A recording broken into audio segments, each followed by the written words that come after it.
Both of these cars are being controlled by an AI, but one of them was hand-coded by me, a human, and the other was coded entirely by Claude. Both of these AIs evolved over thousands of generations to get to this point, and today I'm gonna unleash them in a head-to-head race to see who wins. This experiment's gonna be a lot of fun, but I'm actually doing it to prove a point. I got this comment the other day. Just use AI, lol. Why did you wasate all this tin? And this comment really got me thinking. All these massive LLMs like Claude, ChatGPT, and Gemini are definitely changing the world of coding at large. They're changing the whole world at large. And a lot of people think that they're not changing it for the better. I'm someone who loves to learn new things. Right now, I'm learning to code and make YouTube videos. But I'm really starting to wonder, what's the point of learning something that an AI can just do for me? Well, today we're gonna find out. And we're gonna show that commenter why learning things the hard way is still worth it by building a self-driving AI that can destroy whatever Claude comes up with, hopefully. I mean, I have no idea how this is gonna go, but what I do know is that it is not going to be easy. Chat, I think this is gonna be easy. Whoa, I can't see with these things. All right, so we're gonna be opening up VS Code today, and we're gonna be coding a car AI from scratch. Oof, I gotta stop making these intros so dramatic. Anyways, there's a couple things I gotta build before race day. We're gonna have to make a little racing game for our AIs to play. I'm gonna have to design my own AI model, and then I'm gonna have to set up a training environment so it can learn to drive. So let's start with making our racing game. First, I'm gonna need a way to render cars and obstacles. I'm coding this entire project in Python, which is a pretty beginner-friendly programming language. There are plenty of libraries out there that we could use for this kind of thing, but I decided to use Pygame because I had a bit of experience with it. Using Pygame, I set up a basic game loop and made some labels to keep my code base organized. If you think about it, almost everything that we're gonna build for this program fits into one of these three categories: processing inputs, updating the physics, and then rendering things onto the screen. Okay, we've got a window. Once I had a window popping up, I started following a random JavaScript tutorial on a self-driving car implementation. Don't worry, I didn't end up following it for very long until I split off and decided to do my own thing, for better or for worse. Following a coding tutorial that's using a different coding language than the one you're writing your implementation in can be a little tricky, but I'm plenty stubborn, so I wasn't gonna let that stop me. I made a car object and then I gave it a couple important attributes that we're gonna need for this project. Stuff like the car's position, velocity, speed, all that good stuff. I see the issue. We don't want Y, we want X. Okay, cool. So we have some movement. We want the controls to feel like a car. So the rectangle should only be able to move forward, with holding left or right creating steering, not lateral movement. Okay, there we go. Look at this little guy go. The tutorial then started going over how to make a 3-lane racing game, starting with implementing the lane. But at this point, I decided that I wanted to break away. By the way, now's probably a good time to mention that I've set a few rules for myself during this project. First of all, I have to live stream the entire process of coding the project on Twitch. I'm not allowed to use any machine learning libraries, and I'm not allowed to use generative AI to make my own AI model. That would kind of defeat the point. I was feeling confident, but setting these rules was gonna make this project a lot harder. Instead of doing the whole infinite driving in a lane thing, I decided to do something that would require a bit more of a artistic setup. So I hopped over to Photoshop and with the help of Twitch chat, designed the layout of our racetrack. Wait, should we call it the digestive track? That's a good name. That's a good name. Oh, what if we put like right here, digestive track, raceway.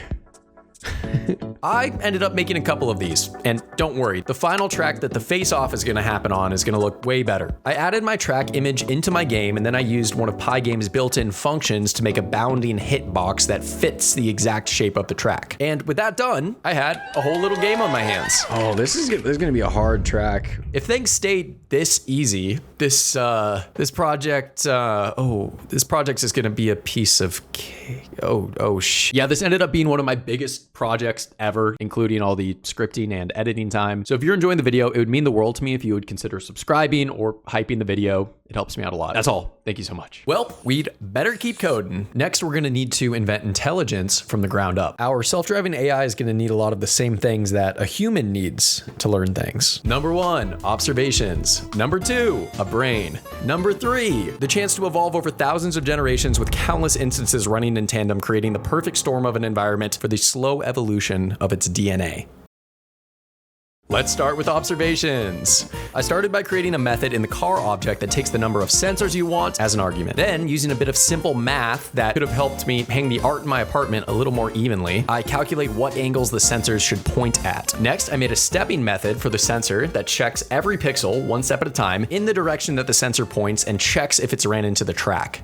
Oh, let's go. Look at this, chat. Look at this. Everything we need right there. The important detail here is that we don't just want to check if we've hit a wall at all. We also need to measure the distance between the car and the wall so that when we build the car's brain, it can tell whether it's in danger of hitting the walls. Speaking of cars and brains, we'd better start working on the car's brain. To build it, we're gonna need some shockingly simple math. The same math that at scale can produce complex LLMs like Claude, who is our opponent in this video. So boo. So first, we're gonna have to make a single neuron. Let's start by taking the readouts from all 7 of the car's sensors and multiplying each one by a weight, a number that basically represents how important the neuron thinks that that signal is. Once each input is multiplied by its weight, we then add them all together, plus one extra number called a bias. We'll get to determining those weights and biases in a moment. Just stick with me here. Let's add up all those totals that we just calculated and run that number through an activation function that simplifies it down to a number between -1 and 1. With the right weights and biases, this one neuron can now recognize a simple pattern. For example, the left wall is close to me right now. And if you connect a whole network of these things together, they can learn some very complex behaviors. Like when the left wall is getting close, I should probably turn right. In computer science, we call this a neural network. The first layer has 7 inputs, one for each of the sensors that we gave the car, and the last layer represents all of the possible outputs that it can choose from. The two connecting layers of 15 neurons are called hidden layers, and adding them in allows space for reasoning and pattern recognition to occur in the network. Right now, my AI model theoretically has the capacity to learn, but unless someone magically gave us the optimal weights and biases for every single neuron connection, it's not going to be insert NASCAR driver's name anytime soon. All right, we've designed the architecture of our neural network and we've given it the ability to see, but if we want our model to have a chance of beating whatever Claude comes up with, we're going to need to teach it to drive. And speaking of Claude, I should mention that at some point in the build process for this AI model, I had some chatters telling me that, well, that first of all, that I'm a chud,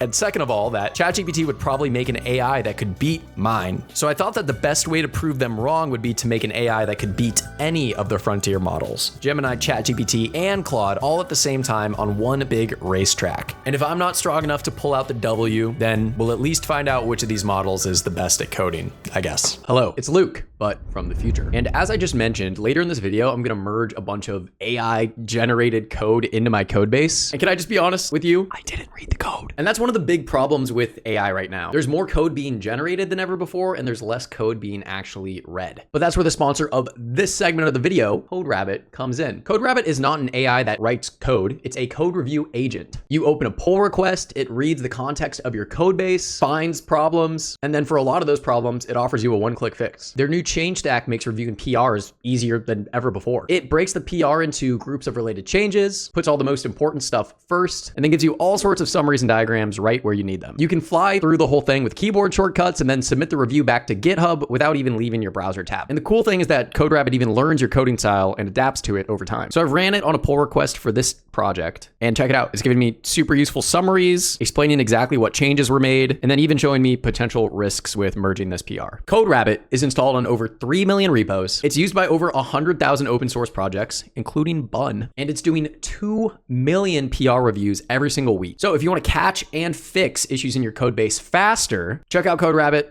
Use my link. It's linked down in the description. And now let's get back to the freaking car AI video that we're watching right now. So how do we teach my AI to drive? Let's create a population of 100 cars with every neural network filled with completely random weights and set them loose. Most of these guys are demonstrating some serious skill issues. But look, this car's brain is just random noise like everybody else's, but he managed to make it around the corner. So let's give all the cars like this one that did better than the pack a bunch of chances to breed as a reward for surviving. Just like nature, by the way. We're gonna do that by inserting it into a breeding pool and then taking all of the cars in the breeding pool and randomly pairing them up with each other. Whenever we breed a car, a new car spawns with a random selection of weights from both parent A and parent B's brain. Basically, we're scrambling the two brains together and hoping that we get a new brain that's even smarter than either parent as a result. So let's take our entire breeding pool, spit out 100 new cars using our breeding function, and set Generation 2 loose onto the track. Wow. I think we're already seeing some improvements. But there's still one major issue with this setup. Our cars have learned to successfully drive around the track, but they've completely conformed to one single behavior. Since all our breeding function does is randomly selects weights from either parent A or parent B, the best result that we can expect to reach is just the optimal combination of all the original random weights. But what if that combination isn't good enough? Well, just like in nature, we need to introduce some randomness. So after every generation, let's loop through all of our new cars and give them a small chance for mutation. Now we just repeat that process for a couple hundred generations, and boom, we're seeing all sorts of improvements on the racetrack. I'm happy with how this turned out. All right, so we've designed our model. Now we just need to go collect all the submissions from our AI opponents and duct tape everything together. I've spent around 10 hours making this game and my AI model. I wonder how long it'll take Claude and the other models to make theirs.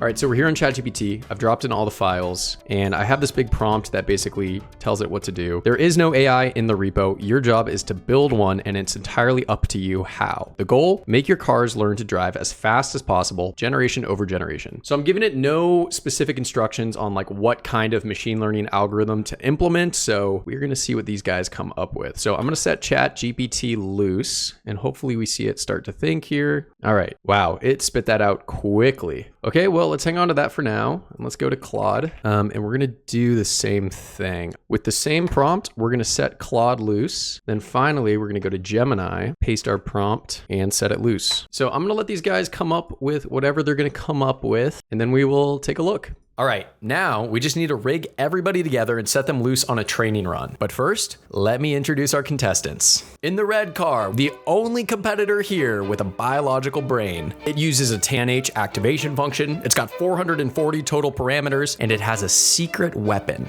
It's the only model with 2 hidden layers, and you'll see why that matters soon. In the orange car, we've got Claude. It's got the smallest brain here, and only 1 layer of 10 neurons. Its network is mirror symmetric, so it's basically gonna learn twice as fast. In the blue car, we've got Gemini. 7 sensors plus its own speedometer into 1 hidden layer of 12 neurons. And in the green car, ChatGPT. ChatGPT's network hand computes a bunch of extra information based on the sensor readings so that it has 12 total inputs. And it even hard-coded some driving instincts on top of that. Hopefully that'll be enough. Something tells me that this one might be my nemesis. Okay, now we just need to train all the models, and then when they're done, we can pit them all against each other in one final race. So here's how this is gonna work. Every model gets a population of 250 cars, and then all of the populations get to train on the different training tracks. And at the end of each generation, every model takes its own population scores and evolves the next 250 cars using its own learning rules. Let's get started, set them loose. I don't know how this is gonna go. I'm hopefully gonna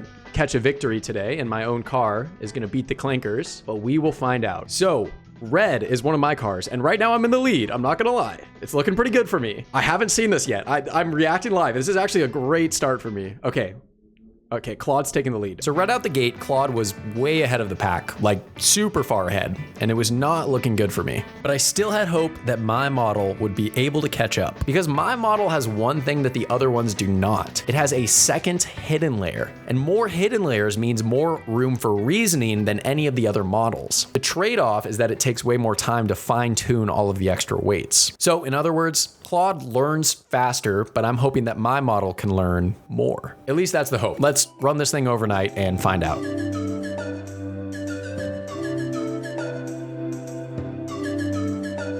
So when I woke up the next day, I stumbled over to my computer and checked the leaderboard from the overnight run. And it was pretty much a 4-way photo finish. After hundreds of generations, all 4 models ended up with near identical fitness. Gemini caught up after some time, ChatGPT caught up, and I was really hoping to see my model take a late lead, but it wasn't looking good. Basically, every single model eventually mastered all the training tracks. So the final race was gonna be kind of a toss-up, but I guess that means that there's only one thing left to do. But before the big race, I want to say something. I spent all this time making this model with one goal in mind. Even if Claude, ChatGPT, and Gemini can make models that are just as good, if not better than mine in about 30 seconds, they can't learn for me. In the process of building this thing, I deepened my own neural network's understanding of the world. And for me, that's what it's all about. So anyways, let's get on to the race. Let's roll it. Ladies and gentlemen, the time has come. We've come a long way. We've built a game from scratch. We've implemented our own model from scratch. We've vibe coded 3 other models and harnessed them together and trained them with an overnight training run.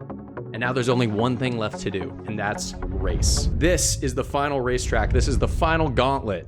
You can see here it starts pretty chill with a big wide bend, but then they encounter some zigzags, and then they encounter a floating circle in the middle of the track. They've never seen an obstacle like that before, and I have no idea how they're gonna react. Then there's some even more zigzags down here, and then finally lots of intense turns tighter than anything they've ever seen in any of their training tracks. My honest prediction, I'm gonna predict 2nd place. I think I'm faster than Gemini, but I think Claude and ChatGPT are both better racers than me. But I don't think I have anything left to say. Let's just let it rip. I'm so nervous. Oh my gosh. Okay, go. Oh, actual countdown now. 3, 2, 1, go. And they're off to the races. Okay, so far I'm in it. It's anyone's race. Gemini took that turn tighter than anyone else, and now he's got a little bit of a lead. I'm looking like I'm probably in 3rd place right now, but this turn's gonna determine a lot. Onto the tight zigzags, making it through, and then onto the circle.